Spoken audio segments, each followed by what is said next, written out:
8페이지 우리가 겨울방학 때 좀 힘을 실었던 단원이 고전이었던 거 기억나실까요? 네, 향가, 그 다음에 고려가요, 시조, 가사까지 문학의 과거를 배우는 단원이라고 생각하시면 돼요.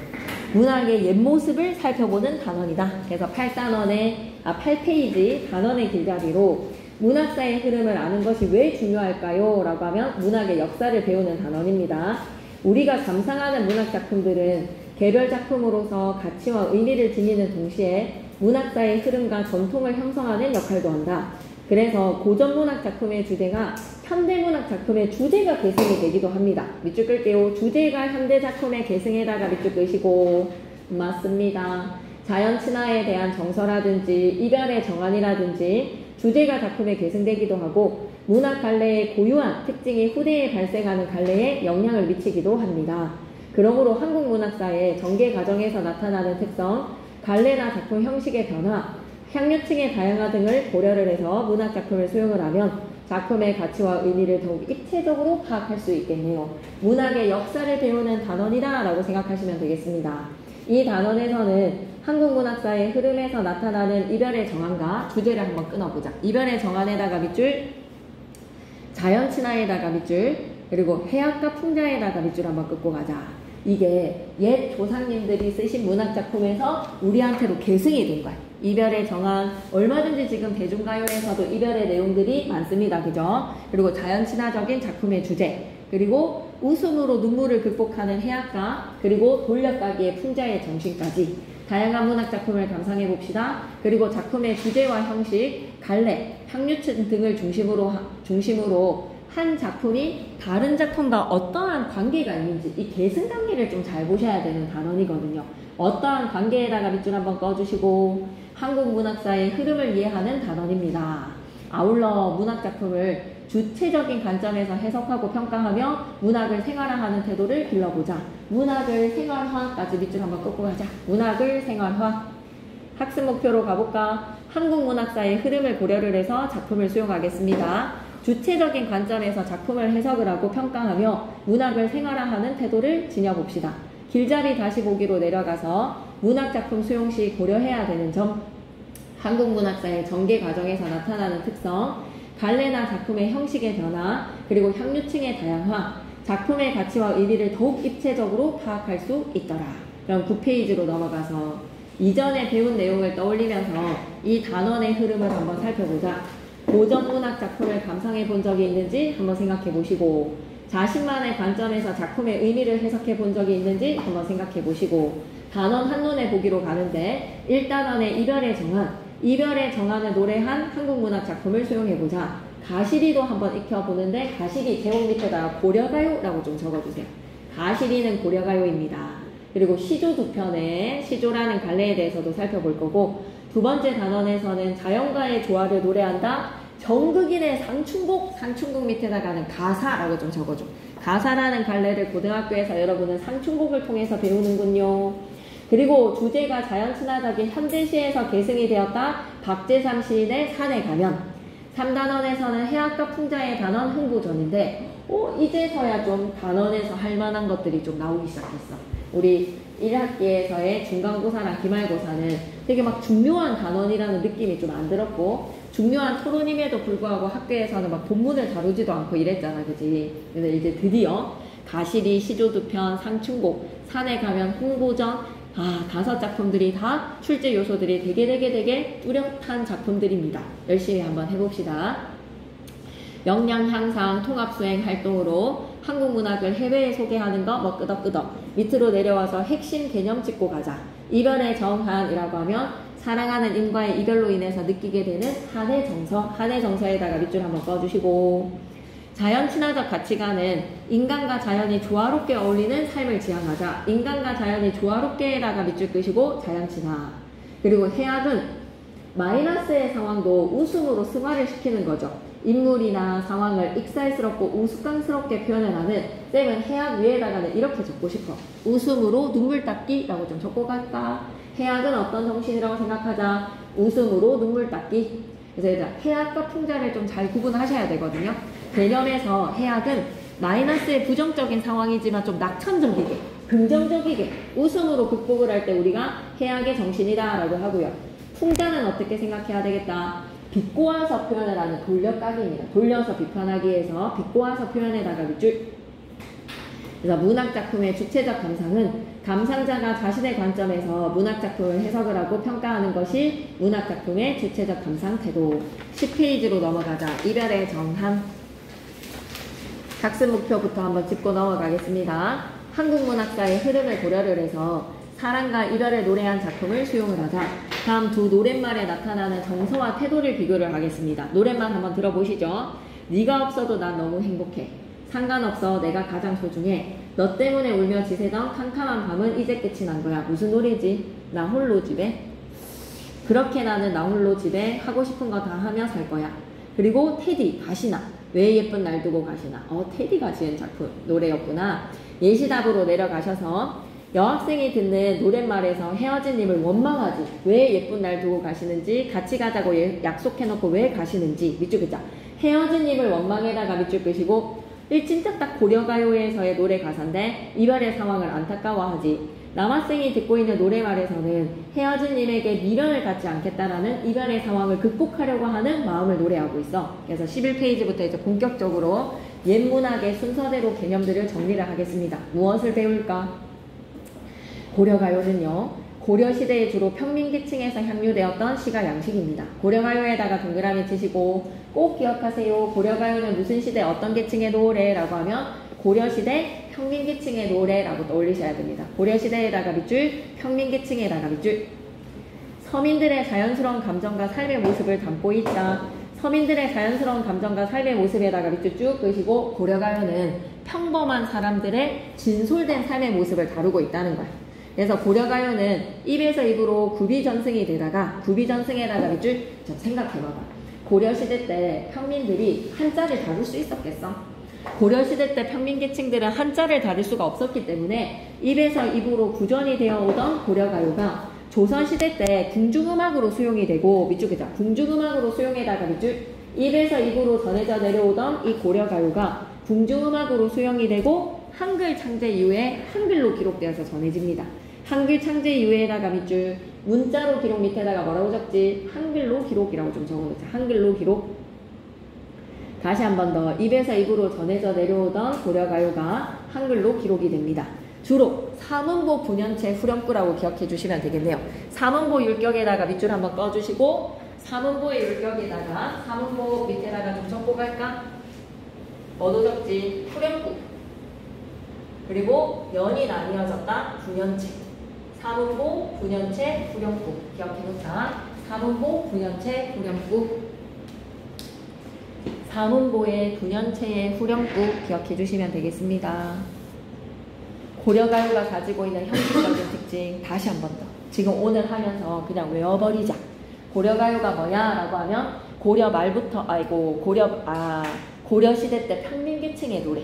고려시대 평민계층들이 입에서 입으로 구전이 되다가 조선 초에 궁중음악으로 유입이 되면서 한글로 기록이 된 평민계층의 가장 진솔한 생활 감정을 다루고 있는 고려가요다. 고려가요가 가지고 있는 형식적인 특징은 어떻습니까? 라고 하면 사문보, 분연체, 후렴구 이렇게 기억하자고. 됐지? 그러면 시조로 넘어가는데 시조는 고려 말부터 창작하기 시작했어. 고려 말기에다가 밑줄 그시고 고려 말기에다가 밑줄 꺼서 야 우리 시조에 대한 정의 한 줄로 내려볼까? 라고 하면 여러분 뭐라고 대답하시면 돼요? 우리나라 고유의 정형시입니다. 우리나라 고유의 정형시에다가 밑줄 정형시 돼지꼬리뿅 뭐라고 적고 가지? 형식이 정해진 시가 정형시입니다. 형식이 정해진 시. 고려 말부터 쓰이기 시작해서 오늘날까지 창작되고 있거든요. 고려가요는 사라졌지만 시조는 오늘날까지 창작이 되고 있는 우리나라 고유의 정형시, 형식이 정해진 시의 대표 시조라고 생각하시면 됩니다. 시조가 가지고 있는 형식적인 특징 하면 삼장육구에다가 밑줄 한번 꺼주세요. 삼장육구. 그리고 옆에다 필기하고 가자. 시조는 우리나라 고유의 정형시. 봐봐. 모든 고등학교 1학년은 첫 번째 단원에서 우리나라의 과거의 서정갈래의 역사를 살펴보는 과목이야. 필기가 똑같네. 고려가요는 초장, 중장, 종장이라는 3장의 형식에 한 장의 글자 수를 따져보면 세 글자, 네 글자, 네 글자, 네 글자를 반복하는 3, 4조나 4, 4조에 이런 거 우리는 음수율이라고 부르거든. 글자 수가. 눈으로 확인해 볼래? 잠시만. 적기가 좀 어려울까봐 눈으로 확인하고 오자. 몇 쪽으로 가시냐면요. 다시리 고려가요 끝나고 시조 두 편에 15페이지 가볼까? 황진이의 시조가 수록되어 있어. 청사는 세 글자, 맞지? 청사는 3이지. 내 뜻이오 네 글자지. 밑에다 숫자 써도 돼? 청사는 밑에다가는 3. 내 뜻이오 밑에다가는 4. 녹수는 밑에다가는 3. 님의 정이 밑에다가는 4. 진짜 글자 수가 세 글자, 네 글자, 네 글자, 네 글자, 세 글자, 네 글자, 네 글자, 네 글자, 거의 대부분 3, 4나 4, 4조야. 그리고 마지막은 3, 5, 4, 3으로 잘 끝나. 종장으로 가볼까? 녹수도 밑에다가는 3. 청산을 못 잊어 밑에다가 6. 우러내어에다가는 4. 가는고에다가는 3. 그래서 3, 6, 4, 3으로 매겨져 있다. 3, 6, 4, 3. 괜찮니? 여기까지? 오케이. 그러면 옆에다가 여기다가 적고 가자. 초장, 첫 번째 장이 초장, 중장, 종장이고 글자 수는 대체적으로 3, 4나 4, 4조의 음수율이고 그리고 사음보의 음보율의 율격을 지니고 있고 종장의 축부는 몇 글자로 고정이 되어 있다? 3음절로 고정이 되어 있어. 3음절로 고정. 그리고 상가의 영향으로 세 글자로 고정이 되거나 아니면 감탄사로 말을 시작을 합니다. 5알이라고 적을게요. 종장의 척수가 세 글자로 고정이 되어 있거나 또는 감탄사로 시작하는 것. 향가로부터 받은 영향이라고 생각하시면 됩니다. 겨울방학 때 좀 했죠. 향가의 낙구 감탄사가 시조 종장의 감탄사의 시작에 영향을 미쳤다. 족보가 있습니다. 시조는 우리나라 고유의 정형식. 맞습니다. 이렇게 적는 거. 그리고 옆에 초장, 중장, 중장, 3장에 6구에 글자 숫자가 대체적으로 3, 4나 4, 4조, 3호의 율격. 종장의 척부는 세 글자로 고정이 되어서 감탄사로 시작을 한다. 한번 적고 시조의 형식은 시험에 나옵니다. 다 적었으면 앞으로 돌아가서 얘기를 할 거야. 일단 열심히 한번 적어보자.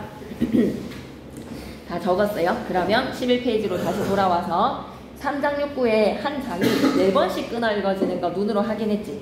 청사는 님의 마음, 어이고 쌤이 시를 못 외우니까 보면서 좀 4번 끊어 읽는 음보를 확인하자. 4번씩 진짜 끊어 읽어지니 청사는 내 뜻이요 녹수는 님의 정의 사음보. 녹수가 흘러간들 청산이야 변할 순가 사음보. 녹수도 청산을 못 잊어 우러내어 가는 곳 사음보라고 생각하시면 되겠네요. 시조는 고려 말기부터 창작된 우리나라 고유의 전형시 오늘날까지 창작되고 있다. 3장 6구 밑줄 끄셨죠? 사음보에다가 밑줄 끄셨죠? 초기에는 말이야. 초기에다가 동그라미 양반 사대부들이 시조를 창작을 했어. 11페이지에다가 밑줄 긋고 갈게. 초기에다가 동그라미 사대부들을 중심으로 해다가 밑줄. 그러다가 조선 중후기로 가면서는 점차 작가층이 확대가 돼. 작가층이 점차 확대에다가 밑줄. 작품에 담긴 정서와 주제도 다채로워집니다. 특히 조선 후기에는 말이에요. 조선 후기에다가 동그라미 치시고 평시조가 장현화가 되는 사설시조가 창작이 됩니다. 사설시조에다가 밑줄 끄시고 밑에다가 뭐라고 적으면 되지?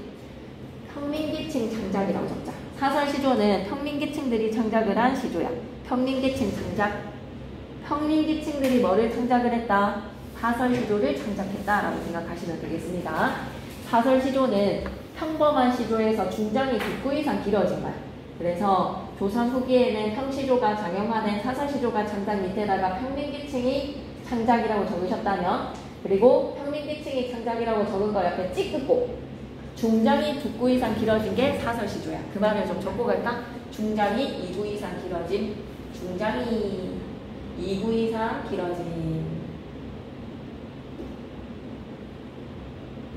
중장이 2구 이상 길어진 시조를 뭐라고 부른다? 사설시조라고 합니다. 우리 찬이 적었니? 다시 한번 부를까 그러면 조선 후기에는 평시조가 장형화된 사설시조가 창작되기도 하였다라고 하면 사설시조에 뭐라고 적자? 중장이 2구 이상 길어짐이라고 적어놓자고요. 평민계층이 창작된 평민계층이 창작했다라는 것도 알아놔 주세요. 오케이. 그러면 이별의 정안으로 한번 가볼까?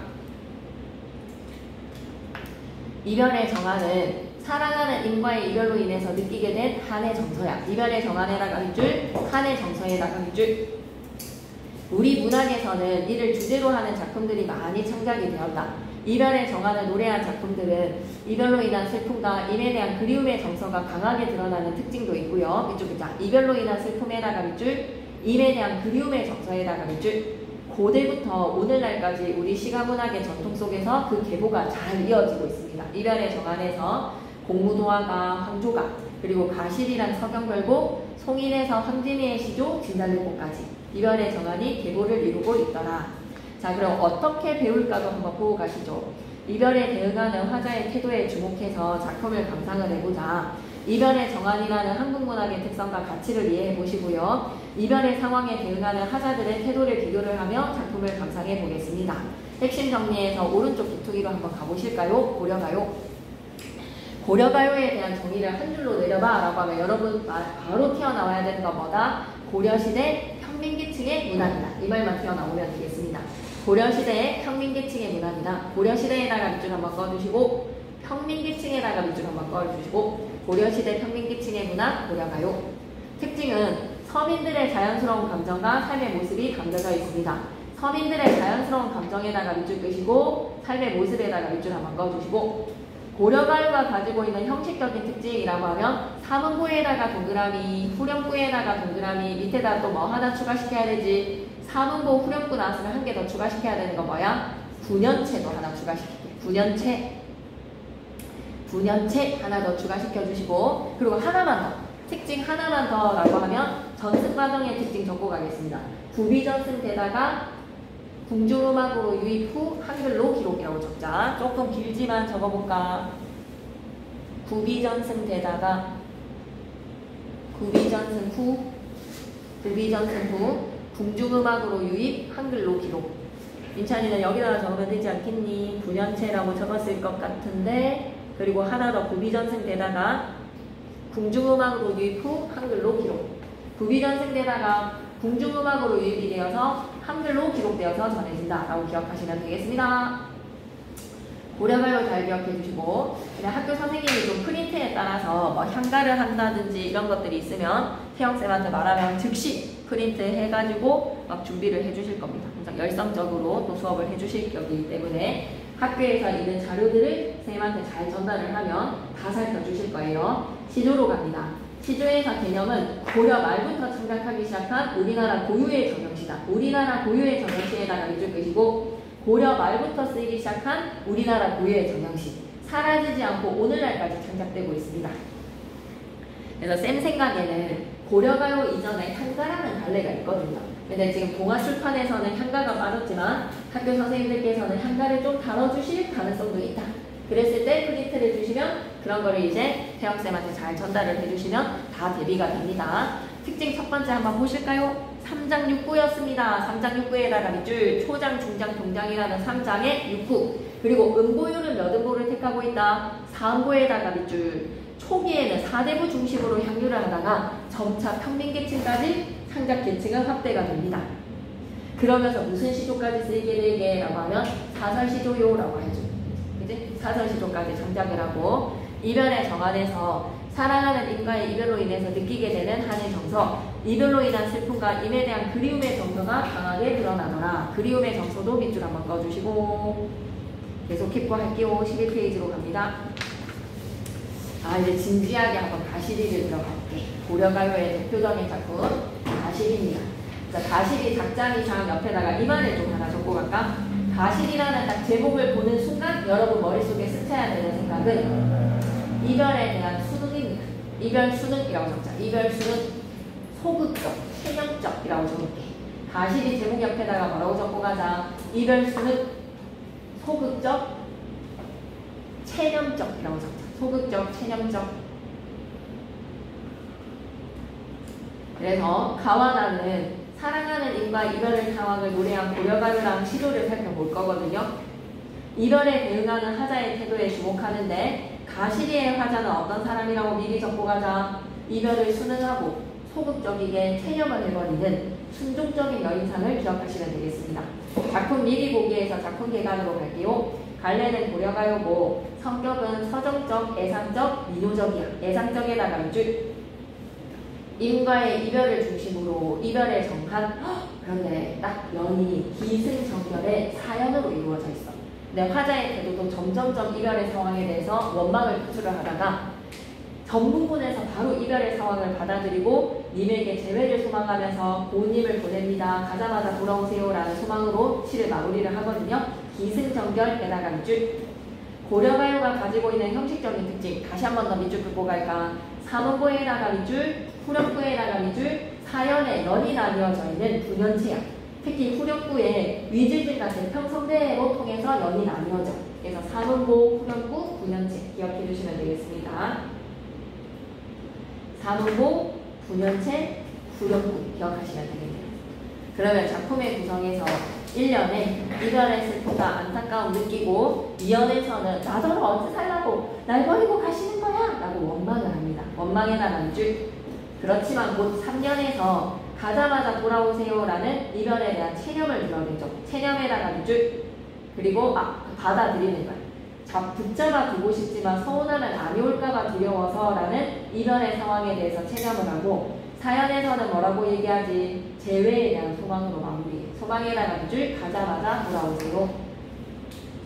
자, 그럼 우리가 집중해서 작품 해제부터 다시. 이 작품은 사랑하는 님을 떠나보내는 하자의 슬픔과 한의 정서를 형상화시킨 고려가요다. 이쪽이자.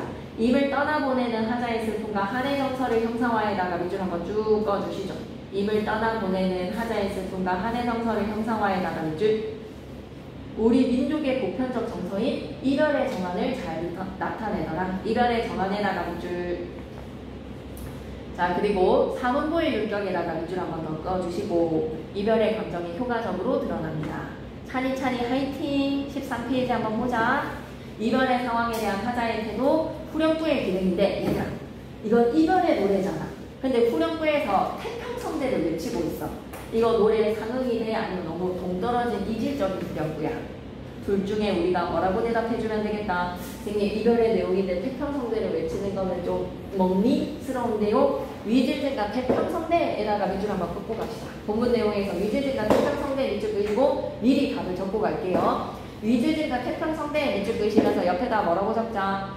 주제와 이질적인 후렴구라고 적자. 주제와 이질적인 후렴구. 이질적이다라고 하면 뭐야? 좀 성질이 달라. 이별의 정한이라는 주제랑 맞지 않는 주제와 이질적인 후렴구.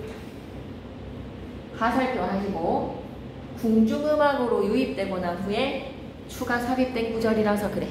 임금님에게 막 축복을 하는 연이라는 행사 때 불렀던 노래이기 때문에 구비전승 후 아니 이 말 적고 싶었던 게 아닌데 미안해. 위질증과 태평성대 뭐라고 적는다고? 주제와 이질적인 후렴구라고 적으셨으면 하살표 하시고 궁중음악으로 유입되고 난 후에 궁중음악으로 유입 후 궁중음악으로 유입되고 난 후에 추가 삽입되어서 노래랑 어울리지가 않습니다. 궁중음악으로 유입 후 추가 삽입되기 때문에 노래 내용과 어울리지 않습니다. 그러면 계속 이어가 보도록 할게요. 1년부터 들어가 보자. 가시리 있고 나난에다가 동그라미 치시고 이때의 나난은 어떻게 해석해야 돼? 나는이라고 해석하지 말고 여우구야. 히히, 에헤, 이히, 히리라는 말로 바꿀 수 있을 만큼 가시리 있고 나난에서 나난에 동그라미 치시고 여우구, 음이 남아서 의미가 없는 말이 들어온 거야. 아싸, 히호, 에헤 이런 말로 바꾸셔도 됩니다. 나난에다가 동그라미 치시고 뭐라고 바꾼다고요? 여우구라고 좀 적어주세요. 가십니까? 버리고 가십니까? 라고 재차 물어보는 거야. 사랑하는 사람을 붙잡고 시적하자는 확인합니다. 가냐? 진짜 나 버리고 가냐? 그럼 나는이라는 시적하자 나를 나타내는 게 아니라는 거를 진짜 꼭 강조를 하고 싶은 게 문맥상 가십니까? 나는 버리고 가십니까? 라고 나는이 들어가도 되게 문맥상 어울리거든요. 그래서 나는이 절대 아니라 뭐라고 생각해라? 히리 이런 말로 바꿀 수 있는 영구라고 생각하죠. 나는에다가 동그라미 영구 적으셨으면 계속 그 다음 구절 갈게요. 가냐 영구 음이 남아서 남을 여자에 인여 음이 남는 영구 나는에다가 동그라미 치시고 영구 가십니까? 버리고 가십니까? 2번, 3번 물어봤지. 가냐고 3번이나 물어보는 반복된 표현에다가 밑줄. 원하지 않는 화자의 이별의 상황에 화자는 재차 확인하는 거야. 진짜 가는 거야? 진짜 가는 거야? 진짜 나 버리고 가는 거야? 라고 재차 확인하는 거지. 위즈증과 대평성대라고 하면 연을 나누어주는 이 후렴구가 무슨 역할이라고? 9년의 기능을 해. 한 년이 끝났다라는 9년의 기능을 하는데 궁중음악으로 유입되고 난 후에 추가 삽입되어서 부제랑은 맞지가 않는 태평성대를 외치는 후렴구라는 걸 기억해줘. 그래서 이별의 슬픔과 안타까움. 그 다음에 승으로 갑니다. 야, 나 너를 어찌 살라고 버리고 가는 거야? 사랑하는 사람을 막 잡고 흔들고 싶은 심정이지 않을까? 나 너를 어찌 살라고 버리고 가는 거야? 나날에다가 동그라미, 위즈증과 대평성대, 님에 대해서 원망의 마음이 터져버렸어. 잡사와 두어리만한이라고 하면 붙잡아 두고 싶지만 선하면 아니올세라, 리을세라를 묶어주실까요? 리을세라, 고전시가 우리 공부할 때 좀 배웠었는데 선하면 아니올세라에서의 리을세라는 무슨 뜻으로 해석했어야 된다? 뭐뭐 할까? 두렵다라는 뜻으로 해석했어야 되지, 그치? 붙잡아 두고 싶지만 서운하면 아니올세라에서의 리을세라는 민찬이가 자고 있다면 여기로 오는 거를 초대할게. 리을세라는 무슨 뜻으로 해석했어야 된다? 뭐뭐 할까봐 두려워서. 뭐뭐 할까봐 두려워서. 붙잡아 두고 싶지만 서운하면 안 올까봐 두려워서. 그래서 시작하다가 지금 바로 을의 입장이 되어버렸어. 을의 연이야. 네가 서운하면 나를 다시는 찾지 않을까봐 두려워서 소극적에다가 밑줄, 체념적에다가 밑줄. 이제 가보면 그거 키다리 색상으로 만들어. 붙잡아 두고 싶지만 서운하면 안 올까봐 두려워서 서로님을 보냅니다. 이거 서술형으로 무조건 나와요. 서로님에다가 별표 3개 치시고 옆에다가 서술형 중재라고 적어주자. 서로님 옆에다가 뭐라고 적자? 무조건 우리 시험지에 중간고사에 서로님 옆에다가 뭐라고 적어줘야 돼? 중간고사 중재라고. 다음 시간 누가 시험지 갖고 올까 얘들아. 근데 지금 시험이 끝난 지 3주가 지났는데 시험지를 못 본 학교가 유일하게 율곡고등학교인데 율곡고 1학년 시험지를 쌤이 아직까지 이게 뭐가 서술형으로 나왔고 어떻게 나왔는지를 쌤이 파악을 해놔야 되지 않겠습니까? 민찬이가 갖고 올까? 네. 왜 시험지를 갖고 오지 않는지에 대해서 쌤은 좀 이유가 궁금하긴 하다. 사적 정보라서. 네. 사적 정보라서. 웬만한 쌤은 별로 여러분이 맞고 틀린 거에 대해서 가슴 아프고 더 잘 맞춰야 된다라는 보안에 대해서 탓하고 싶은 마음은 없는데 어떤 게 나왔는지 참으로 궁금하네요, 여러분. 서로님에다가 별표 3개 치시고 서로님의 의미 옆에다 뭐라고 적자? 서술형입니다. 무조건 나옵니다. 서로님을 보내옵니다. 나난에서 또 나난에다가 동그라미. 이거 뭐라고 생각해야 돼? 영구라고 적어요. 서로님 보내옵니다. 나난에서의 나난은 뭐라고 생각하자? 영구예요. 그럼 서로님을 2가지로 해석할 수 있어. 만약에 이 서러움의 감정을 화자가 느끼는 것이다 라고 하면 나를 서럽게 하는 님을 보냅니다. 가자마자 돌아오세요 라고 해석하셔도 되고, 아니면 서러움의 주체를 화자가 아니라 님도 서러울 수 있잖아. 님도 서럽게 어쩔 수 없이 떠나는 상황일 수도 있으니까 이별을 서러워하는 님을 보내옵니다. 가자마자 돌아오세요도 가능합니다. 그대로 외우셔서 2가지로 딱 이쁘게 서술형으로 적어주시면 돼요. 서러움의 주체를 화자로 보낸 경우 나를 서럽게 하는 님을 보내옵니다. 가자마자 돌아오세요. 해석 하나. 서러움의 주체를 님으로 본다면 이별을 서러워하는 님을 보내옵니다. 가자마자 돌아오세요. 이렇게 딱 적으시면 되겠지요. 서술형이라고 딱 적어주시고 서로님을 보내옵니다. 가시는 듯 도셔오셔셔. 가시는 듯 도셔오셔셔에다가 밑줄 한번 쭉 그어주시고 가시는 즉시 돌아오십시오 라는 마음은 재회를 소망을 합니다. 이미 돌아오기를 기원에다가 밑줄 끄시고 밑에다 뭐라고 적자? 재회소망이라고 적자. 재회소망, 위즈증과 대평성대. 괜찮지? 여기까지. 그러면 핵심 확인으로 한번 가볼게. 이별의 상황에 대한 하자의 태도로 떠나는 님에 대한 원망과 안타까움을 드러내면서도 떠나는 님을 붙잡지를 못합니다. 밑줄 끌까? 원망에다가 밑줄, 안타까움에다가 밑줄, 원망과 안타까움. 떠나는 님을 붙잡지를 못했다. 이별의 상황에 체념하면서 이미 돌아오기만을 간절히 기다립니다. 밑줄 끄자. 이미 돌아오기만을 간절한 기원에다가 밑줄.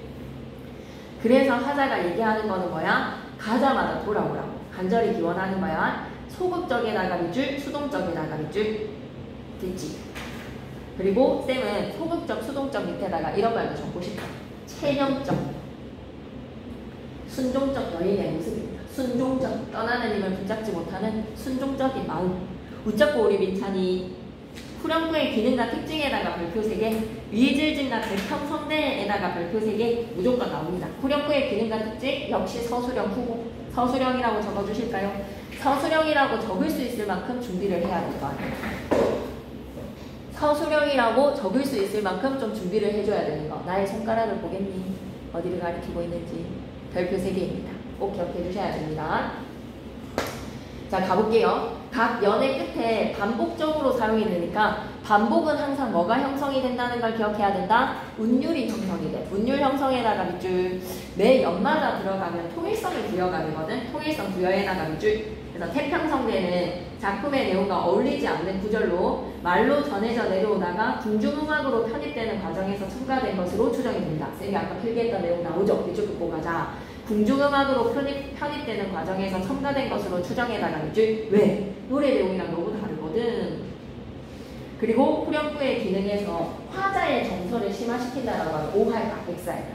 위즈증과 태평성대에 화자의 이별의 정화를 심화시킨다라고 하면 오해야 된다. 이게 전혀 상관없어. 태평성대라는 내용이 화자의 정서랑은 전혀 상관없고 주제를 강조한다라고 해도 전혀 상관없어. 주제라는 내용이랑 전혀 상관없이 그냥 연을 구분하고 통일성을 부여를 하고 리듬감을 형성한다고 생각하면 돼. 알았지? 후렴구의 기능이 시험에 나올 거야. 그럼 13페이지 오른쪽 페이지를 가보시니 화자의 태도가 정리되어 있군요. 화자가 시적 상황이나 시적 대상을 대하는 마음가짐 혹은 대응 방식을 말합니다. 시적 상황에다가 밑줄 그시고 시적 대상에다가 밑줄 그시고 이 작품의 화자는 사랑하는 님과 이별하는 상황에서 떠나는 님을 붙잡고 싶지만 님이 서운해해서 다시 돌아오지 않은 것이 두려워서 님을 붙잡지를 못합니다. 밑줄 자 다시 돌아오지 않은 것이 두려워 님을 잡지 못한다에다가 밑줄. 이런 마음으로 소극적인 사람인 거야. 화자는 그저 님이 가시는 즉시 다시 돌아와 주기만을 바랍니다. 다시 돌아와에다가 밑줄. 그래서 화자는 이별에 대해서 어떤 태도를 보인다고? 소극적에다가 밑줄, 수동적에다가 밑줄.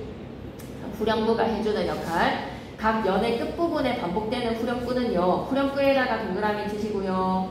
운율 형성에다가 밑줄. 각 연을 구분에다가 밑줄. 통일성 부여에다가 밑줄. 고려가요에는 작품의 내용과 어울리지 않는 후렴구가 나타나기도 하는데 이는 고려가요가 말로 전해져 내려오다가 궁중음악으로 편입이 되면서 첨가된 것으로 추정이 됩니다. 그래서 교과서 어휘에서 나난 다시 한 번 더 별표 시작하자 1인칭의 나를 나타내는 게 아니라 뭐라고? 연구라는 거. 위제증과 태평성대는 뭐라고? 후렴구라는 거. 잡사와 두어리마나 아니라고 하면 붙잡아 두고 싶지만 선하면 하면 서운하면 아니올세라라고 했을 때 리을세라는 무슨 뜻이다? 아니올까봐 두려워서 서러운이라고 하면 서러움.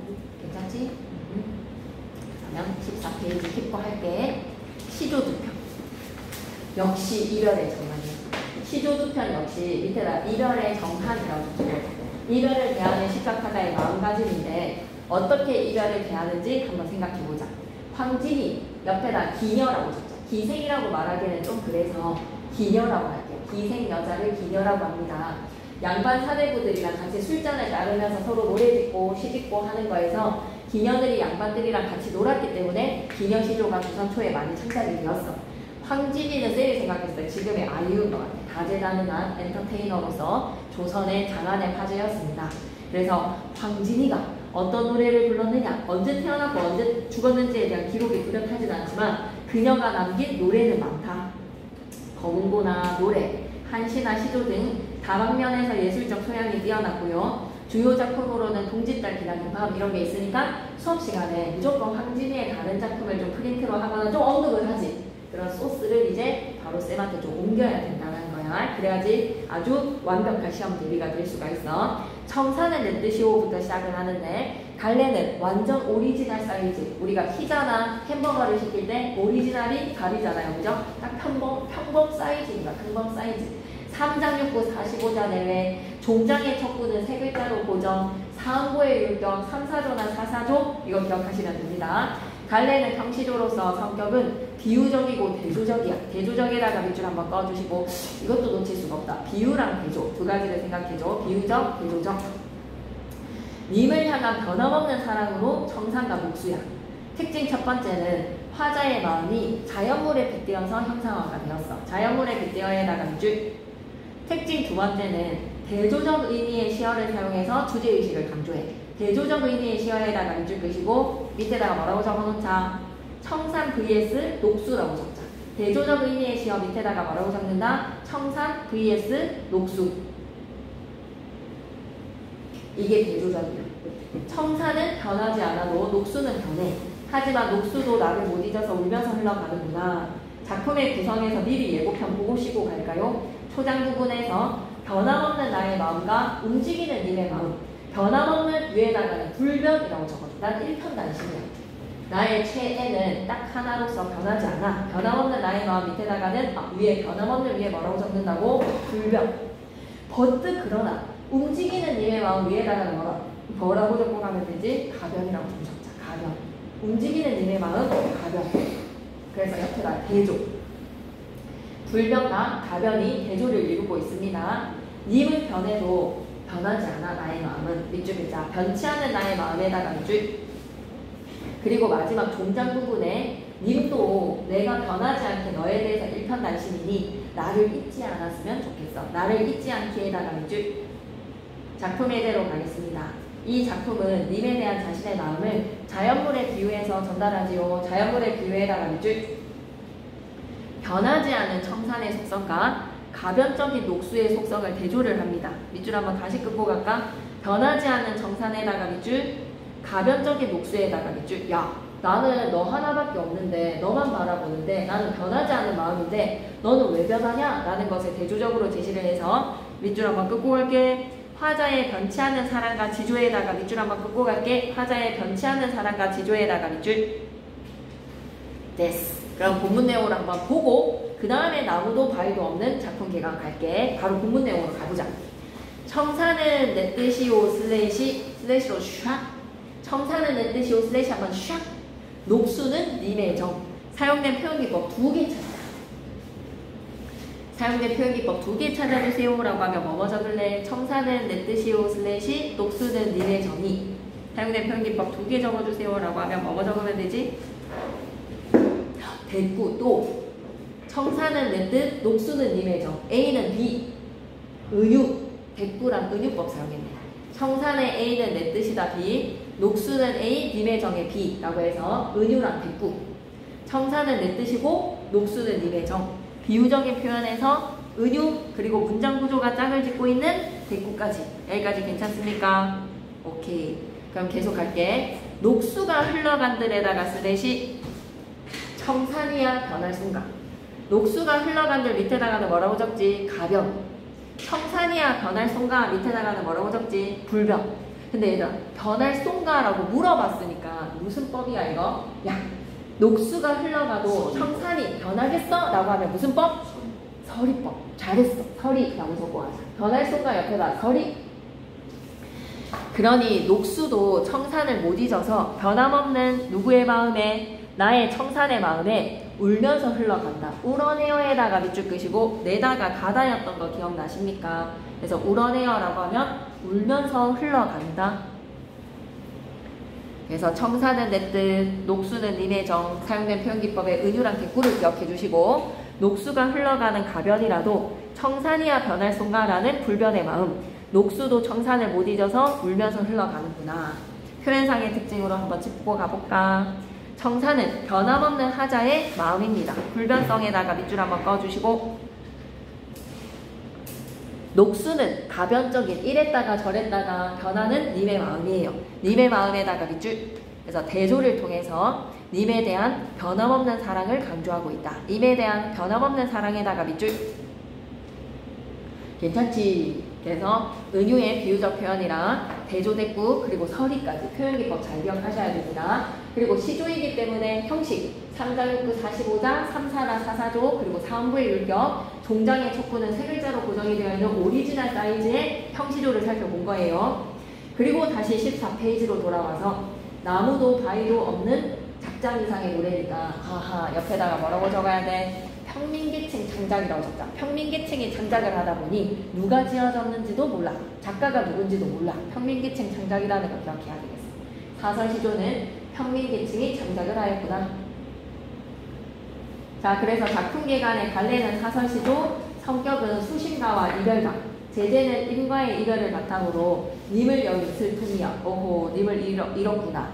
다른 대상과 비교를 하다. 진짜 유명한 시조거는 다른 대상과 비교해다가 밑줄 역시 표현 기법에 주목해줘야 돼. 님을 잃은 하자의 심정이 강조가 될 거야. 님을 잃은 하자의 심정 강조에다가도 밑줄 한번 꺼주시고.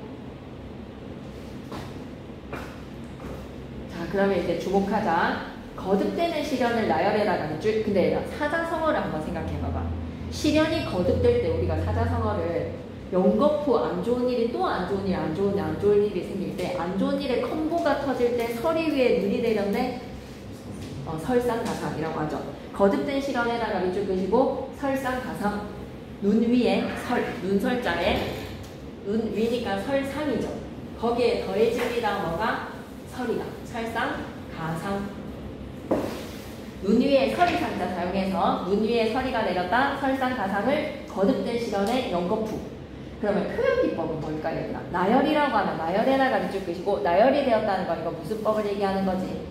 계속 안 좋은 마이너스를 열거했다는 거야. 나열 밑에다가 열거법 하나 기억해 주시고 그리고 얘들아 안 좋은 게 콤보까지 계속 더해지면 이런 걸 우리는 점층적이다라고 얘기해도 될까?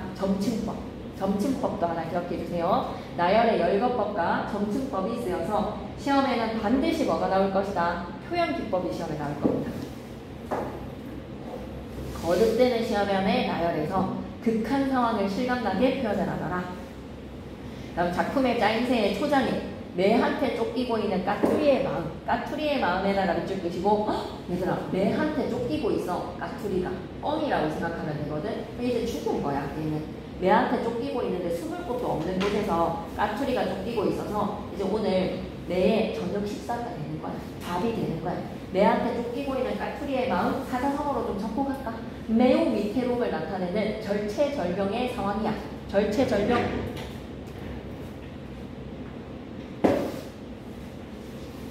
절체절명의 순간이고 이럴 때도 생각나는 매우 위태로움을 나타내는 사자성어 생각나는 거 없어요 여러분? 초미지급. 눈썹이 타 들어가는 것과 같은 초미지급. 매우 위태로운 상황. 바람 앞에 등불과도 같아. 아 민찬아 해줘야지. 우리 민찬이 얼마나 잘했노. 풍전등화. 바람 앞에 등불과 같은 풍전등화의 상황입니다. 학교쌤이 사자성어 해주시면 100% 줄때거든요.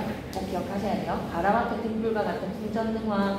절체절명의 순간이다. 그리고 초미지급의 순간이다. 죽을 위기라고 생각하면. 그리고 중장에서 도사공의 상황도 마찬가지야.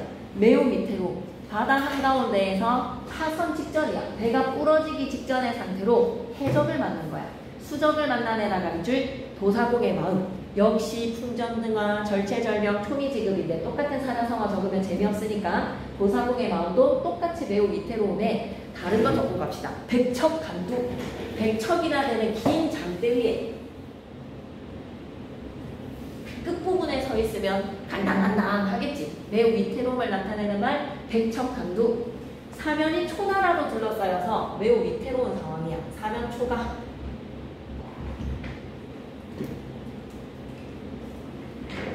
매우 위태로움을 나타내는 사자성어 세트 기억해주세요. 풍전등화, 절체절명, 초미지급, 그리고 사면초가, 백척간두 다 위태로움의 상황으로 도사공도 지금 위기고요. 까투리는 오늘 죽는 날입니다.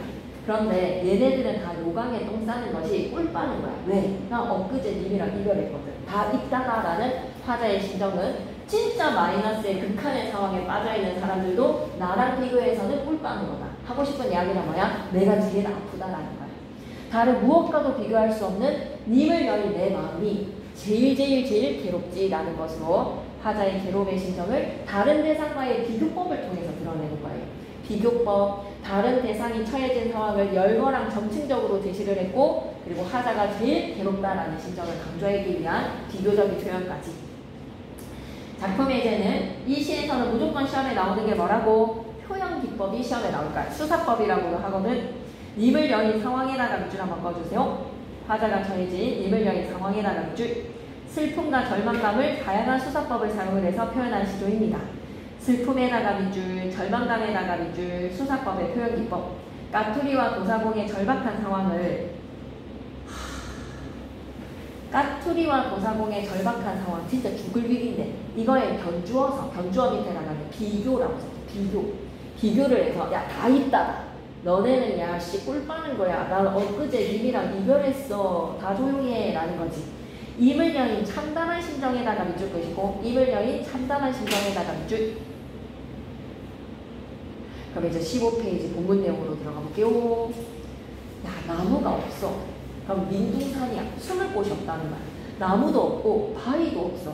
나무도 없고 바위도 없는 이 민둥산의 매 산에서 매한테 쫓기고 있는 까투리의 안, 이 까투리의 마음과 까투리의 안에다가 밑줄 그시고 비교 대상 1에다가 밑줄. 까투리가요 몸을 피할 곳이 없습니다. 나무 한 그루도 심겨져 있지 않고 바위도 없는 이 산 속에서 매한테 쫓기고 있는 이 까투리의 상황. 까투리의 안에다가 번호 1 비교 대상 첫 번째가 되겠네요. 사자성어 명제경각, 절체절명, 풍전등화, 그리고 총이지급, 백첩간두, 사면초가랑 똑같은 거야. 명제경각은 뭐냐? 목숨이, 경각이 매우 짧은 시간이거든요. 목숨이 매우 짧은 시간에 달려있다. 명제경각에다가 밑줄 한번 꺼주시죠. 그 다음에 이제 사용되는 표현기법이 점층에다가 열거로 사자성어 뭐 하면 되지? 설상가상. 엎친 데 덮친 격에서의 설상가상, 그리고 사면이 다 초나라로 둘러싸여져 있는 위급한 상황. 사면초가부터 해서 풍전등화, 절체절명, 초미지급, 사면초가, 백척간도 다 위태로운 상황입니다. 명제경각도 추가시켜도 됐었겠네요. 한번 도사공의 상황으로 들어가 볼까? 대천바다 엄청 큰 바다 한가운데 1천석에 물을 실은 배에 노도 잃어버렸어. 닷도 잃어버렸지. 이런 거 다 점층이야. 용총도 끊겼어. 돛대도 꺾였지. 치도 빠졌지. 바람도 불어서 물결이 치고 안개 뒤섞어서 잦아진 날에 갈 길이 천리만리가 남았는데 사면이 거머득해서 어두어둑해지는 천지적막한 상황 속에 까치노을이 떴는데 해적을 만나버렸네. 수정에다가 동그라미 치시고 밑에다가 뭐라고? 해적. 해적을 만난 도사공의 마음과 도사공은 비교대상 두 번째에다 번호 2. 얘네들에 비해서 엊그제 님을 여인 내 마음은 내 안에다가 밑줄 끄시고 내 안에다가 네모박스 쳐주시고 누가 제일 괴롭다? 내가 제일 괴롭다. 어따다가 가을하리오 라고 하면 가을하나 비교하다라는 뜻입니다. 어따다가 가을하리오, 가을하리오에다가 밑줄 끄시고 어따다가 비교할래 라는 것은 비교할 데가 없음에다가 밑줄. 미쳐나 이런 거 무슨 법이라고? 어따다가 비교하리오 라는 의문의 형식을 통해서 비교할 수 없다라는 의도를 강조할 때 무슨 법? 서리법. 비교를 통해서 화자의 심정을 강조를 했습니다. 비교를 통해 밑줄 끄시고 슬픔과 절망감을 강조. 괜찮지? 그러면 화자의 마음. 비교 대상 첫 번째. 피할 곳이 없는 민둥산에서 매한테 쫓기고 있으면 오늘 죽는 날이야. 다시 한 번 더 사자성어 적어놓지. 매에게 쫓긴 옆에다 명제경각이라고 적어놓자. 명제경각. 그리고 비교 대상 두 번째. 바다 한가운데 타선 직전에서의 상태로 해적을 만나버렸네. 역시 위태로운 상황이야. 설상가상이라고 적자. 설상가상. 근데 엊그제 님을 여인 내 마음이 제일 아프다. 화자의 마음이 가장 잘 느껴지는 식구는 가시리에서는 이 구절 제일 마음 아프지 않아요? 가시는 듯 도셔오셔셔에다가 밑줄. 가자마자 돌아오세요. 청사는 내 뜻이오에서는 가장 핵심되는 주제 식구 어디라고 생각하세요? 녹수가 흘러가는 청산해야 변하겠습니까? 나무도 바위도 없는 내. 엊그제 님을 여인 내 마음 어떠다가 비교하겠습니까? 다음에 15페이지 대조법. 한 번만 더 읽고 갈게. 대조는 서로가 달라서 대비가 된다. 시에서는 대비로 인해서 대조로 인해서 의미 차이가 부각이 되거든요. 화자는 말하고자 하는 바를 강조하기 위해서 대조를 사용해요. 화자는 자신의 마음은 청산, 님의 마음은 녹수에다가 빗대어서 녹수가 흘러간다는 점에서 가변성, 하지만 청산은 움직이지 않는다라는 불변성, 이러한 것으로 내 마음은 변하지 않는데 너는 왜 변하니? 라는 화자의 변함없는 사랑을 강조하더라. 울어내요 라고 하면 울면서 간다라는 뜻이고요. 용총, 그리고 천리만리, 그리고 수적, 그리고 가을하리요 단어 뜻 보시면 되겠네요. 그 다음에 이제 16페이지로 가겠습니다. 빈칸 한번 메워볼까요? 잠시.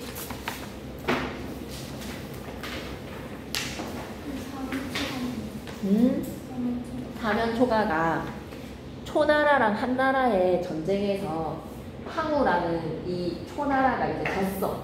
그래서 한나라한테 잡아먹힐 상황인데 항우가 이 사면초가의 상황에 빠져있다는 말이 사면이 초나라로 둘러싸여 있으면 항우가 초나라 사람이니까 사방이 내 아군으로 둘러싸여 있네 라는 걸로 긍정적인 의미로 받아들이지. 근데 그게 아니라 초나라 사람들이 다 한나라 편으로 넘어갔다라는 것으로 착각이 되게끔 항우가 고립되어 있는 상황인데 초나라 사람들이 초나라 노래를 막 부르는 걸로 항우한테는 착각을 하게끔 만든 유방의 작전이었어. 한나라의 왕 유방이 작전을 쓴 거에서. 그래서 사면이 다 초나라로 둘러싸여 있다는 것으로 매우 위태롭고 위급한 상황이라고 생각하시면 돼요.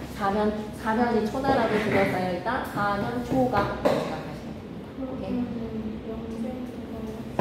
목숨이 경각, 짧은 시간에 달려있다는 걸로 이제 죽을 위기에 처해져 있다는 명제경각이라고 하면 목숨 명자죠. 목숨 명자에 있을 제자, 경각은 매우 짧은 시간. 그래서 목숨이 매우 짧은 시간에만 살아있겠네라는 거는 이제 곧 죽겠구나라는 거야. 엎친 데 덮친 격이지. 눈 위에 서리가 내릴 경우에 마이너스에 또 마이너스가 생긴, 안 좋은데 또 안 좋은 일이 생긴 경우지. 설상가상. 그래서 위태로움을 나타내는 사자성어 다 기억했으면 좋겠어. 바람 앞에 등불, 분전 등화. 그리고 절체절명이다 라고 하면 목숨이 절명, 이제 끝난다. 목숨이 끊어진다. 그리고 초미지급하면 눈썹이 타들어가고 있어. 얼마나 위태롭니? 바람 앞에 등불, 풍전 등화, 백척간도, 사면초가 전부 다 위태로운 상황. 설상가상은 뭐라고 생각해야 돼? 안 좋은 거에 또 안 좋은 일이 생겼을 때 설상가상. 이렇게 기억해 주시면 되겠네요. 여기 빈칸을 한번 메워보자.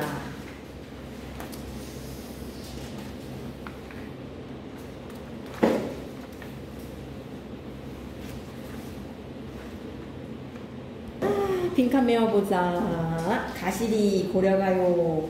서정적, 애상적, 민요적에다가 동그라미 치시고 몇음보, 삼음보가 민요의 율격이기도 하거든요. 그래서 민요적이라고 하면 삼음보가 튀어나와야 됩니다. 삼음보. 임과의 이별을 바탕으로 주제는 뭐라고 생각하자? 이별의 정한이라고 적자. 이별의 한이야. 이별의 한. 대상적인 거. 슬픈 거. 슬플 애자예요. 대상적이다라고 했어요. 애가 슬플 애자라는 거 기억하셔야 됩니다. 슬픔의 노래죠. 사랑하는 사람과 헤어진다는 것은 참 슬프다. 눈물 나는 가슴 아픈 이야기. 사음부의 율격과 후렴구의 반복으로 은유를 형성을 합니다. 후렴구의 반복. 자, 1년에서는 이별의 슬픔과 안타까움, 2년에서는 입에 대한 원망, 3년에서는 이별에 대한 체념, 그리고 4번에서는 4년에서는 뭐를 얘기했지? 재회에 대한 소망을 얘기를 했어. 재회에 대한 소망. 그리고 하자의 태도를 보면 떠나는 님에 대해서 원망했지. 나더러 어찌 살라고 버리고 가냐? 라고 원망을 했어. 원망에다가 밑줄. 그러면서 안타까워에다가 밑줄 끄시고 하지만 떠나는 님을 붙잡지 못해. 왜 붙잡지 못하지? 서운하면 다시는 찾지 않을까봐 두려워서. 이별의 상황에 대해서 체념하면서 이미 돌아오기만을 간절히 기다립니다. 이미 돌아오기만을 에다가 밑줄. 그래서 어떤 태도라고 볼 수 있겠다? 소극적이고 수동적인 태도이다. 소극적, 수동적. 후렴구의 기능과 특징에다가 별표 3개. 위즈증과 대평성대라고 하면 각 연의 끝에 반복적으로 사용이 되니까 운율도 형성이 되고요. 작품의 통일성을 부여를 합니다. 태평성대는 어진 임금이 나라를 잘 다스려서 태평한 시대를 뜻하는 말로 작품의 내용과 어울리지 않는다. 말로 전해져 내려오다가 궁중음악으로 편입되는 과정에서 이 말 꼭 기억했으면 좋겠어. 왜 이별의 노래에서 갑자기 태평성대를 외쳐요? 라고 하면 이쪽 기자. 말로 전해져 내려오다가 궁중음악으로 편입되는 과정에서 첨가에다가 밑줄. 그리고 시조 두 편으로 계속 이어갈게요. 청사는 내 뜻이오 라고 하면 대조가 기억해야 돼. 대조랑 기유. 기유 중에서도 은유. 청사는 내 뜻, 녹수는 님의 정. 하자의 마음을 자연물에 빗대어서 형성을 합니다. 자연물에 빗대어에다가 밑줄. 그리고 대조적 의미의 시어. 청산과 녹수라는 대조적 시어를 통해서 주제의식을 부각했다. 초장에서는 변함없는 나의 마음과 움직이는 님의 마음. 변함없는 위에 나가는 불변. 움직이는 위에 나가는 가변. 님은 변해도 변치 않은 나의 마음. 그래서 임도 나를 잊지 않기를 바란다. 청사는 화자를 나타내고 불변과 영원하다. 그리고 녹수는 님의 마음을 나타내고 유동적이고 가변적이다. 대조를 통해서 님에 대한 화자의 변함없는 사랑을 강조하더라. 나무도 바위도 돌도 없는 곳에 매한테 쫓기고 있는 사설시조로 갑니다. 중장이 2구 이상 길어진 거 맞죠 여러분? 사설시조는 옆에다 적고 가자. 중장이 2구 이상 길어짐이라고 적자. 가운데 부분이 특히 길어지는 거야. 중장이 2구 이상 길어짐. 중장이 2구 이상 길어짐. 그래서 성격은 수신가, 이별가. 그래서 인과의 이별을 바탕으로 님을 여인 슬픔입니다. 특징 첫 번째, 다른 대상과 무엇하여서 님을 잃은 하자의 심정 비교하는. 어떠다가 가을하리요 비교. 거듭되는 실현에다가 밑줄 끄시고 사자성어로 뭐라고 한다고? 실현이 거듭될 때 설상가상. 거듭되는 실현 밑에다 뭐라고 적고 가자? 설상가상. 설상가상을 나열을 했으니까 점층에다가 열거법도 기억했으면 좋겠어. 점층 나열 밑에 나가는 점층 열거법. 그래서 극한 상황이 실감나게 표현이 되더라. 초장에서는 매한테 쫓기고 있는 것은 까투리. 바다 한가운데 파선 직전의 상태로 수적을 만난 도사공. 다른 무엇과도 비교할 수 없는 님을 여인 하자의 마음이 드러나더라. 화자의 마음에서 첫 번째, 까투리의 마음은 피할 곳 없는 상황에서 매한테 쫓기고 있다. 비교 대상 두 번째, 도사공의 마음은 바다 한가운데서 파선 직전의 상태로 수적을 만났다. 그리고 하자의 마음은 뭐다? 님을 여겼다. 그러니 님을 여긴 내가 제일 가슴 아프다. 18페이지 계속 이어갈까요? 자, 그럼 앞에서 살펴본 작품들 세 작품을 문학사의 흐름을 고려를 해서 한국 문학에 나타나는 이별의 정안을 이해해보자. 이별의 정안에다가 밑줄. 여러분은 좀 슬플 때 이별의 노래 하면 제일 떠오르는 노래 중에서 대표곡 하나 떠오르는 거 있습니까? 아, 조찌지 뭐지? 갑자기 가는 생각이 안 나네요. 약간 역주행이잖아요. 다비치 노래였는데 조재즈라는 사람이 불러서 되게 오랫동안 1위 하지 않았어요? 네네네네. 역시 오케이. 그 노래 이별의 정안이잖아요. 그래서 절절하잖아요, 그죠? 그런 노래의 이별의 정안이 아직까지도 대중가요에서 라고 생각하면 돼요. 가시리의 후렴구의 특이점으로 가시죠.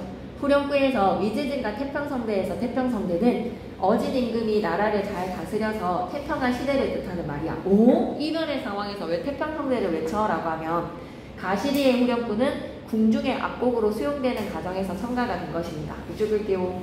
가시리의 후렴구는 궁중의 악곡으로 수용되는 가정에서 첨가에다가 밑줄. 음보는 끊어읽기의 단위라고 생각하시면 되거든요. 시조는 사음보, 고려가요는 몇 음보? 고려가요는 몇 음보지? 고려가요는 3음보. 시조는 몇 음보? 4음보. 기억하시면 됩니다. 1번으로 가시죠. 한국 문학사의 흐름을 고려를 해서 가를 수용을 해보자. 빈칸을 채우면서 가의 내용을 정리를 해보면 가십니까? 버리고 가십니까? 이별의 슬픔. 날 걸어 어찌하려고 버리고 가십니까? 임에 대해서 원망. 근데 전 부분에서 화자가 바로 받아들여. 18페이지 보면 되지. 전 부분에서 바로 받아들인다. 붙잡아 두고 싶지만 다시는 오지 않을까봐 두려워. 그래서 이별에 대해서 어때? 받아들이는 체념에다가 줄. 그래서 마지막 결 부분에서는 서로님 시험에 나온다 했지. 이별을 서러워하는 힘 혹은 나를 서럽게 하는 힘을 보내옵니다. 가자마자 바로 돌아오세요. 재회에 대한 소망. 재회에 대한 소망에다가 밑줄. 가에서 다음 밑줄친 부분에 해당하는 식구를 찾아서 써보자. 고려가요는 말로 전해져 내려오다가 일부가 궁중음악으로 편입이 되었고 이 과정에서 내용과 형식이 변형이 되기도 해. 그리고 조선시대에 한글이 달고 난 후에 이쪽이다. 한글이 창제에다가 밑줄. 문자로 기록에다가 밑줄. 위에다가 뭐라고 적어야 되지? 한글로 기록이야. 이 문자로 기록이 되는 것은 반드시 기억해야 되는 사항. 한글로 기록되어서 전해집니다. 지금까지 전해지고 있습니다. 가시리 역시도요. 입에서 입으로 구전이 되다가 궁중음악으로 편입이 되면서 한글로 기록이 되는 과정을 거친 작품이야. 그래서 밑줄 끄자. 작품의 주제와 어울리지 않은 시구에다가 밑줄. 그게 뭐다? 후렴구. 위즈진과 태평성대가 작품의 주제랑 어울리지가 않아. 괜찮지? 그리고 3번으로 넘어갈게. 가야와 다음 민요를 소리내어서 읽으면서 밑줄 끄자. 소리내어 읽으면서에다가 밑줄. 몇 음보인지 봐봐. 아리랑 아라리오 3음보. 아리랑 고개로 넘어간다 3음보. 나를 버리고 가시는 님은 3음보. 심리도 못 가서 발병 난다 3음보. 괜찮습니까? 3음보에다가 밑줄. 민요적인 율격하면 여러분은 뭐를 기억하시면 되겠다. 3음보를 기억해주세요. 괜찮나요? 여기까지? 오케이. 그 다음에 이제 19페이지로 갈게. 한국 문학사의 흐름을 고려를 해서 나의 두 작품을 수용해 보도록 하겠습니다. 청산을 내 뜻이오랑 청산과 녹수가 지닌 속성을 바탕으로 각 시어의 의미를 말해보자. 청산은 움직이지를 않는 불변이야. 변함없는 에다가 밑줄 한번 꺼주시고, 녹수는 가변적으로 변하는 님의 마음이야. 가변적인 님의 마음에다가 밑줄. 그래서 대조적이야. 그래서 내 마음은 변하지 않는데 넌 어쩜 이렇게 변할 수가 있니? 라는 하자에 나는 변하지 않는 일편단심으로 너를 사랑해 라는 마음이겠죠. 그리고 두 번째, 나무도 바위도 없는 에서의 내용을 정리를 해보니 화자 자신의 심정이 지금 어떻다고 어떤 방식에다가 밑줄 끄시고 어떤 방식 밑줄 꺼서 다 얘기해봐봐. 어떤 방식이었어? 비교법, 점층법, 열거법이라고 적자. 어떤 방식이었다? 비교, 열거, 또 민찬이 안 잡네. 어떤 방식에다 밑줄 끄시고 비교, 열거, 점층 세 가지 잡겠습니다. 비교, 열거, 점층.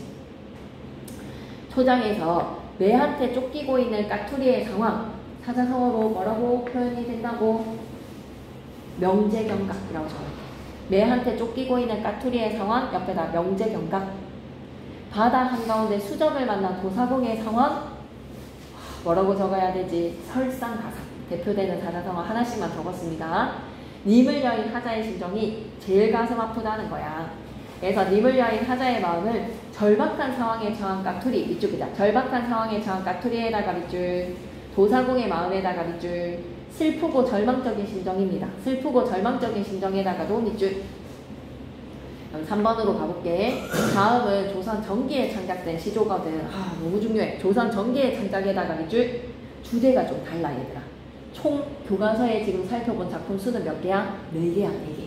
4개. 첫 번째 가시리, 그리고 두 번째 청산, 그리고 세 번째는 나무, 그리고 네 번째가 뭐다? 까마귀 눈비맞아. 이거 근데 중학교 때 우리 배웠던 작품이랑 되게 비슷합니다. 천재 박애에 수록되어 있었던 작품이랑 까마귀 주제랑 되게 비슷합니다. 그래서 운남중학교 선생님은 막 프린트로 막 해서 다른 작품도 막 주고 하셨죠, 그죠? 옛 추억을 떠올리시면서 한번 들어가 볼게요. 까마귀가 눈과 비를 맞아서 흰 척하고 있어, 이 새끼가. 흰은 듯 겁노메라에다가 밑줄 끄시고 사자성어 적어야 돼. 표리구동. 겉은 시꺼먼 눈이 흰 눈을 뒤집어 쓰고 뭐인 척하고 있다. 흰 척하고 있어. 표리구동. 겉과 속이 다른 까마귀야. 까마귀 착한 놈, 나쁜 놈? 나쁜 놈이야. 까마귀가 나쁜 놈이라는 거 기억하셔야 됩니다. 까마귀가 시꺼먼 존재이면서 흰 척하고 있는 표리부동의 존재. 까마귀가 눈비를 맞아서 희는 듯 겁노매라. 야강명월에다가 동그라미 치시고 화자의 절개와 지조죠.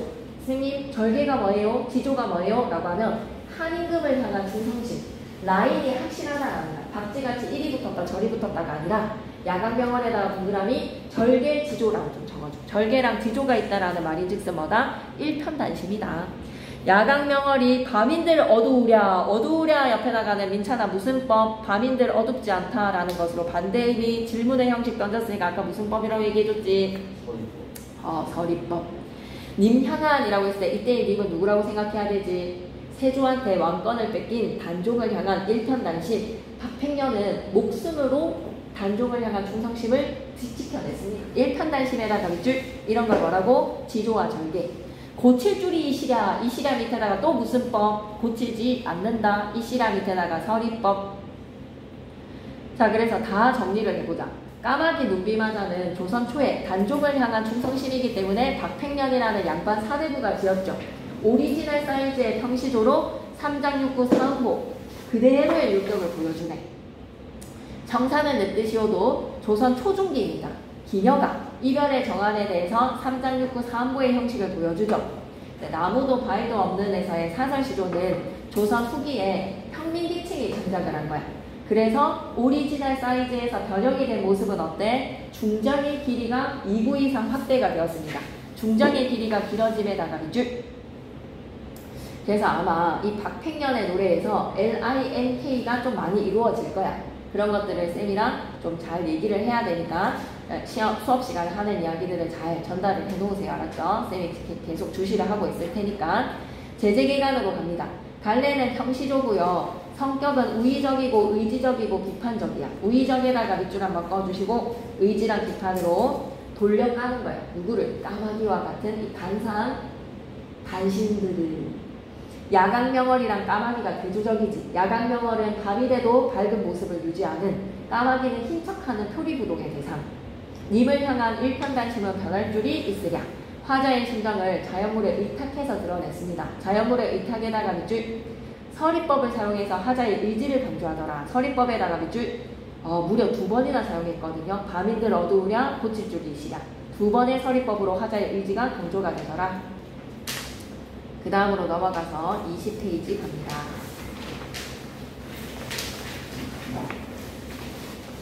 한번 가와나를 바탕으로 한국 문학사 전개되는 과정에서 나타나는 특성을 알아보자. 가와나의 화자가 처한 공통적인 상황, 밑줄이자 공통적 상황이라가 밑줄 이별의 상황이야.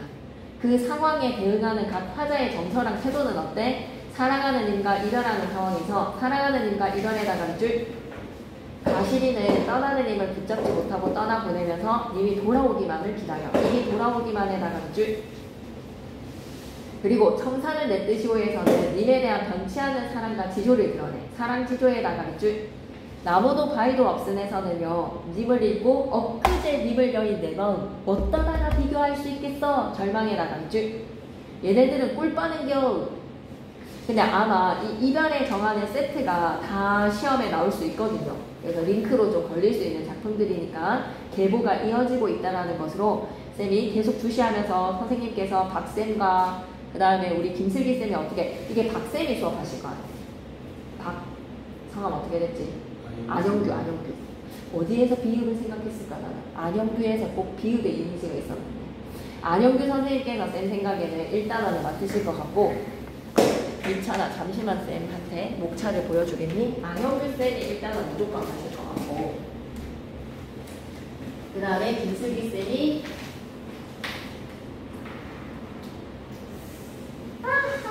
3단원 하실 것 같아.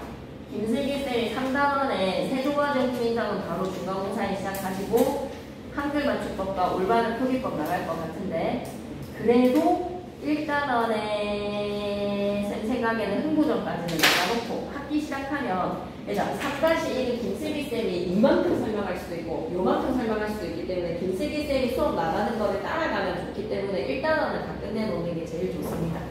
그래서 쌤 생각에는 1단원에 산에 가면까지 시험 범위로 넣고 뭐 협상 같은 거 하나 넣고 3-1에 조금 들어가거나 아니면 다 들어갈 거예요. 그리고 나머지 전부 다는 기말고사가 될 것 같으니까 학교 소식 쌤한테 잘 전해주면서 대비를 하면 좋겠죠. 계속 이어갑니다. 어서와 규현아 일로와. 자 그러면 계속 이어갑니다. 2번에 가실이랑 청산을 낸 듯 나무도 바위도 없는 살펴봤고 가와나가 주제면에서 어떤 공통점이야? 라고 하면 이별의 정한을 기억하자. 이별의 정한. 그러면 또 다른 이별의 정한 항진이 노래도 있어? 라고 하면 되게 많습니다. 그래서 안영규 쌤이 이 단어는 되게 성신성의껏 수업을 하실 수밖에 없어요. 그러니까 쌤이 하시는 프린트라든지 이런 내용들을 잘 옮겨주셔야 됩니다. 그러니까 얘들아 조금은 우리가 이런 데 있어서는 소극적인 것 같아요.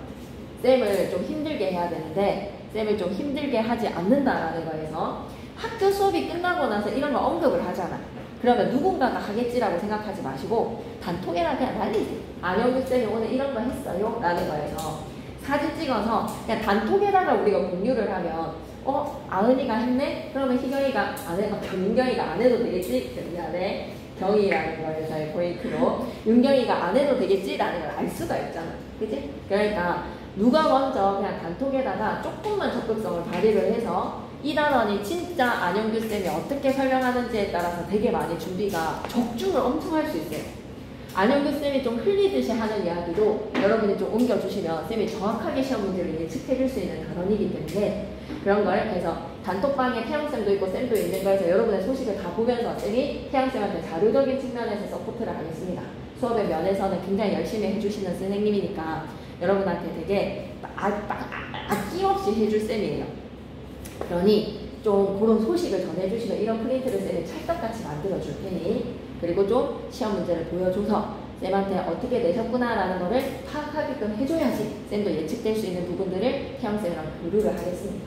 태영쌤이 생각하는 방향이나 이런 것도 또 정확하지만 쌤이 또 서포트해야 되는 부분들을 열심히 돕겠으니 학교 쌤이 수업하시는 프린트 그리고 약간 언급 이런 것들을 좀 바로바로 와서 얘기해주면 안 돼요. 그러면 그걸 언제 저 행정쌤한테 얘기해가지고 자료를 뽑아서 너무 시간 낭비잖아요.